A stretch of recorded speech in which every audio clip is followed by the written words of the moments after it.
Hello everyone, welcome to my YouTube channel. In today's video we'll learn about Charter Act 1813. तो इससे पहले हमने regulating act 1773 और Pitt's India act 1784 study कर लिया है। अगर आपने अभी तक वो नहीं देखा तो आप मेरे चैनल पे जाके वो देख सकते हैं।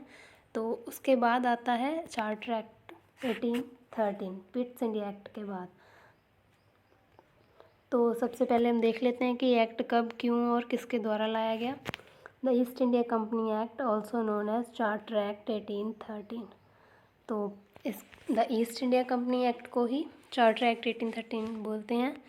An act of parliament of United Kingdom which renewed charter issued to the British East India Company. तो जो पहले चार्टर इशू किया गया था उसको रिन्यू किया गया। जो पहले पिट्स इंडिया एक्ट था उसको इसमें रिन्यू किया गया था। तो इसमें हम देखते हैं कि कौन कौन से प्रोविजंस इसमें लाए गए।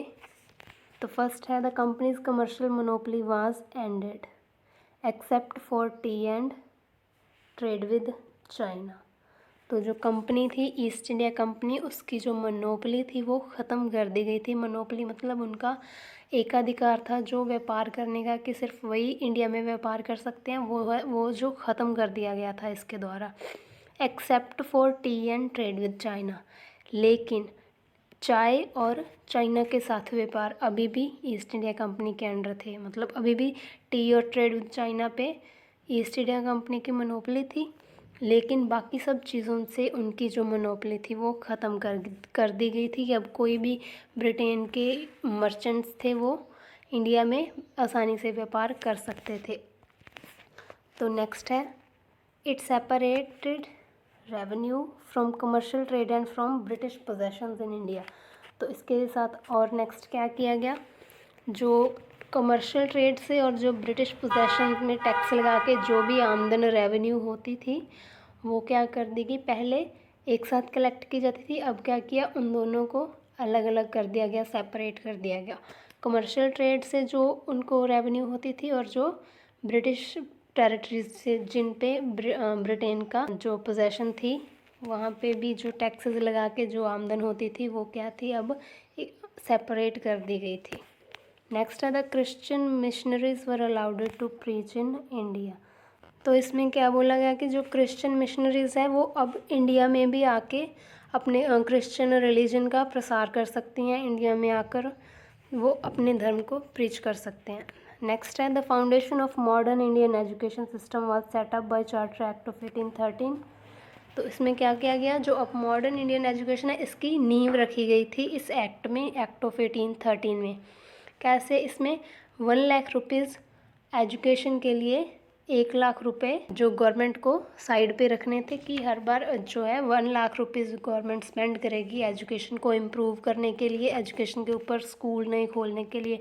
इसमें क्या था कि जो लिटरेचर था उसको भी रिन्यू किया गया था, कि जो एजुकेशन की क्वालिटी बढ़ाने के लिए भी इसमें बहुत से प्रयास किए गए थे। तो यही मेन प्रोविजंस थे जो चार्टर एक्ट 1813 में दिए गए थे। तो एक बार फिर से थोड़ा रिव्यू कर लेते हैं। तो ईस्ट इंडिया कंपनी एक्ट भी बोलते हैं इसको, चार्टर एक्ट 1813 भी बोलते हैं। इसमें कौन कौन से प्रोविजंस लाए गए, एक तो था जो मेन है वो है जो कंपनी की मोनोपोली थी, कमर्शियल मोनोपोली थी, व्यापार करने की, ट्रेड की मोनोपोली उसकी ख़त्म कर दी गई थी। Except for T and trade with China, चाय और चाइना के साथ व्यापार को छोड़कर बाकी मोनोपोली उनकी ख़त्म कर दी गई थी। और क्या किया गया, कमर्शियल ट्रेड और ब्रिटिश पोजेशन से जो भी उनको रेवेन्यू होती थी, आमदन होती थी, उनको सेपरेट किया गया, पहले दोनों इकट्ठे थे।